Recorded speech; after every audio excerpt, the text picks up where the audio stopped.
ರಾಜ್ಯಾದ್ಯಂತ ಎಲ್ಲ ತಾಲೂಕುಗಳಲ್ಲಿ ತಹಶೀಲ್ದಾರ್ ಕಚೇರಿ, ಸಬ್ ರಿಜಿಸ್ಟ್ರಾರ್ ಕಚೇರಿ ಮತ್ತು ಸರ್ವೆ ಇಲಾಖೆ ಈ ಮೂರು ವಿಭಾಗಗಳಲ್ಲಿ ಇರ್ತಕ್ಕಂಥ ಹಳೆಯ ಮೂಲ ದಾಖಲೆಗಳು ಏನೇನಿದ್ದಾವೆ ಅವೆಲ್ಲವುಗಳನ್ನು ಕೂಡ ಸ್ಕ್ಯಾನ್ ಮಾಡಿ ಪರ್ಮನೆಂಟ್ ಆಗಿ ಅವುಗಳನ್ನು ಸಂರಕ್ಷಣೆ ಮಾಡುವ ಭೂ ಸುರಕ್ಷಾ ಯೋಜನೆಗೆ ರಾಜ್ಯ ಸರ್ಕಾರ ಚಾಲನೆಯನ್ನು ನಾವು ಕೊಟ್ಟಿದ್ದೇವೆ.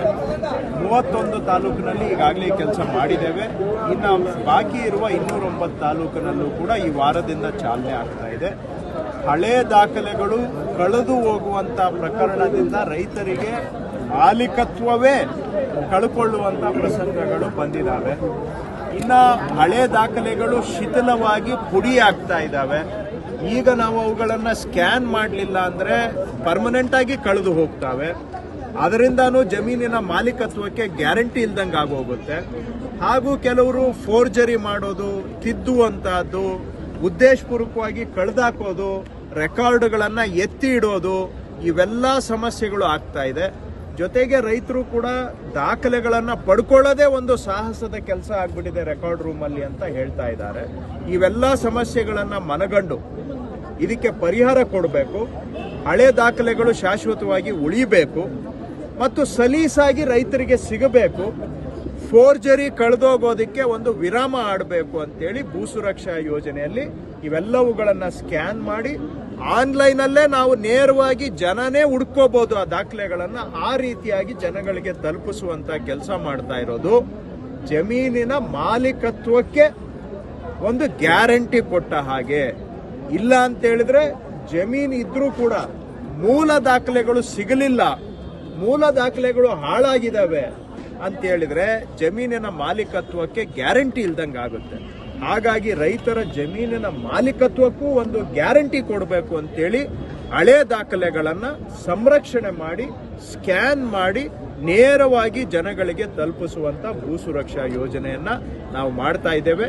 ಇದು ಈ ವರ್ಷದಲ್ಲೇ 3 ಇಲಾಖೆ, ತಹಶೀಲ್ದಾರ್ ಕಚೇರಿ, ಸಬ್ ರಿಜಿಸ್ಟ್ರಾರ್ ಕಚೇರಿ ಮತ್ತು ಸರ್ವೆ ಕಚೇರಿ, ಈ 3ರಲ್ಲೂ ಇರತಕ್ಕಂಥ ಎಲ್ಲ ದಾಖಲೆಗಳನ್ನು, ಹಳೆ ಮೂಲ ದಾಖಲೆಗಳನ್ನು ಈ ವರ್ಷದಲ್ಲಿ ಸಂಪೂರ್ಣವಾಗಿ ನಾವು ಗಣಕೀಕರಣ ಮಾಡ್ತೇವೆ, ಅದನ್ನು ಸ್ಕ್ಯಾನ್ ಮಾಡ್ತೇವೆ, ನೇರವಾಗಿ ಜನಗಳು ಹುಡುಕೊಳ್ಳಿಕ್ಕೆ ಅವಕಾಶ ಮಾಡ್ತೇವೆ. ಈ ಯೋಜನೆ ಅನುಷ್ಠಾನಕ್ಕೆ ಎಷ್ಟೆಲ್ಲ ಖರ್ಚು ವೆಚ್ಚ ಆಗುತ್ತೆ?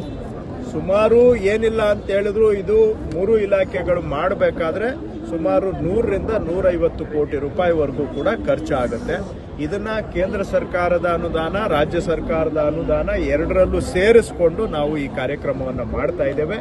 100-150 ಕೋಟಿ ಖರ್ಚು ಇದರಿಂದ ಜನಕ್ಕೆ ಆಗೋ ಅನುಕೂಲಕ್ಕೆ ಹೋಲಿಕೆ ಮಾಡಿದಾಗ ಅದು ಬಹಳ ಕಡಿಮೆ ಖರ್ಚು ಹೇಳಬೇಕು ಅಂದ್ರೆ. ಯಾಕೆಂದ್ರೆ ದಾಖಲೆಗಳು ಸಂರಕ್ಷಣೆ ಆಗುತ್ತೆ ಮತ್ತೆ ಸಲೀಸಾಗಿ ರೈತರಿಗೆ ಸಿಗೋಂಗಾಗುತ್ತೆ. ಅದಕ್ಕೆ ಬೆಲೆ ಕಟ್ಟಲಿಕ್ಕೆ ಆಗೋದಿಲ್ಲ. ಆದ್ರೂ ಕೂಡ ಒಂದು 100-150 ಕೋಟಿ ರೂಪಾಯಿಯಷ್ಟು ಆಗಬಹುದು ಅಂತ ಅಂದಾಜನ್ನ ಮಾಡಿಕೊಂಡಿದ್ದಾರೆ. ಮಂಚೇನಹಳ್ಳಿ ಚೋಳೂರು ತಾಲೂಕಾಗಿದೆ, ತಹಸೀಲ್ದಾರ್ ಮಾತ್ರ ಇದ್ದಾರೆ, ಸಿಬ್ಬಂದಿಗಳಿಲ್ಲ, ಮೂಲ ಸೌಕರ್ಯ ಇಲ್ಲ, ತಾಲೂಕು ಘೋಷಣೆ ಆಗಿದೆ. ಮಾನ್ಯ ಇಬ್ಬರು ಶಾಸಕರು, ಮಾನ್ಯ ಸುಬ್ಬಾರೆಡ್ಡಿ ಅವರು ಮತ್ತು ಹಾಗೂ ಪ್ರದೀಪ್ ಅವರು ಹಾಗೂ ಜಿಲ್ಲಾ ಮಂತ್ರಿಗಳು ಕೂಡ ಈ ಗಮನಕ್ಕೆ ತಂದಿದ್ದಾರೆ.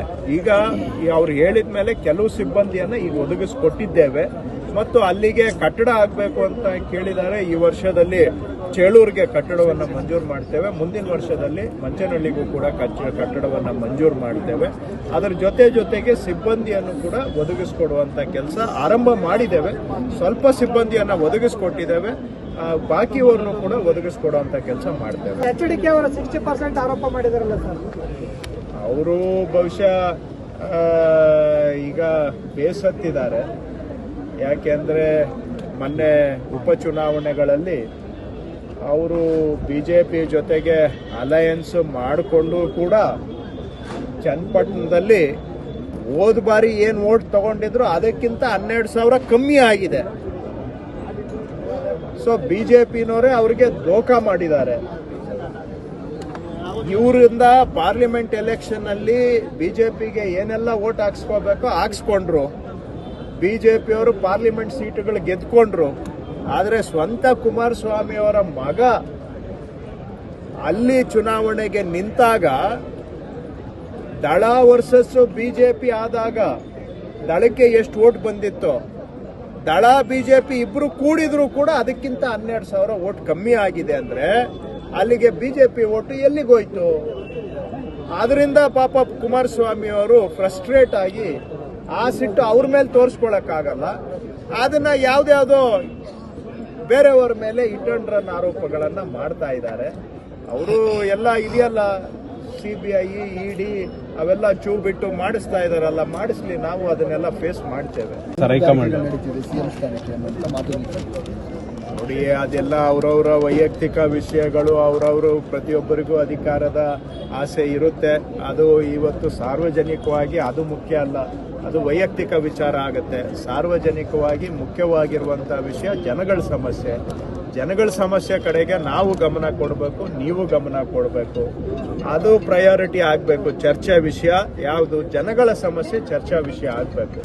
ಅದನ್ನ ಬಿಟ್ಟು ಏನೇನೋ ಪ್ರತಿಯೊಬ್ಬರಿಗೂ ಅಧಿಕಾರದ ಆಸೆ ಇರುತ್ತೆ, ಅದೆಲ್ಲ ಸ್ವಾಭಾವಿಕ. ಸಾರ್ವಜನಿಕ ಜೀವನದಲ್ಲಿ ಇದ್ದ ಮೇಲೆ ನಾವು ಯಾರು ಕೂಡ ಸನ್ಯಾಸಿಗಳು ಅಲ್ಲ.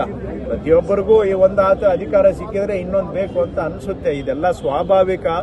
ಅದು ರಾಜಕೀಯದಲ್ಲಿ ನಿರಂತರವಾಗಿ ನಡೀತಕ್ಕಂಥ ಪ್ರಕ್ರಿಯೆ.